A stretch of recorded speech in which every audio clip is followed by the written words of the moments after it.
La Côte d'Ivoire produit près de 40% du cacao mondial, mais la plupart est d'exportés bruts, sans transformation.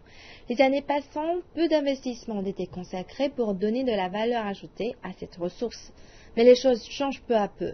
De jeunes entrepreneurs ivoiriens se battent pour dégager plus de marge dans un secteur largement dominé par des multinationales qui ont des siècles d'expérience et des capitaux considérables.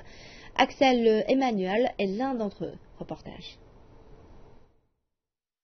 Axel Emmanuel est un jeune pâtissier chocolatier ivoirien. L'un des rares Africains à se battre dans une industrie largement aux mains des étrangers.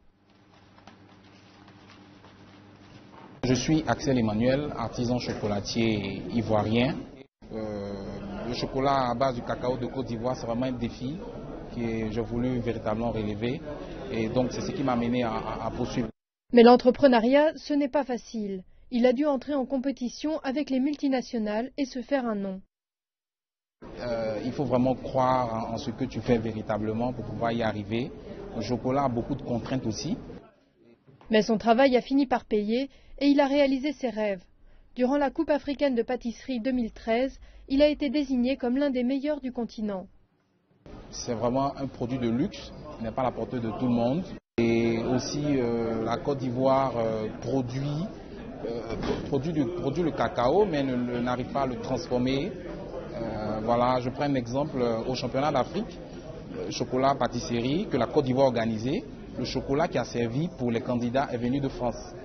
C'est très paradoxal. Pourtant, on peut le transformer ici. À mesure que son commerce prend de l'ampleur, il se tourne maintenant vers les entreprises, façonnant des chocolats portant logo et autres slogans corporatistes. Ma première cible, c'est les entreprises parce qu'on fait du chocolat personnalisé. Faire du chocolat où c'est marqué directement le logo d'une entreprise là-dessus pour qu'il l'offre à la clientèle VIP. Le cacao est le pilier de l'économie ivoirienne depuis des décennies. Le pays cherche maintenant à donner plus de valeur ajoutée à son cacao. Une question de stratégie, à l'image des entrepreneurs comme Emmanuel.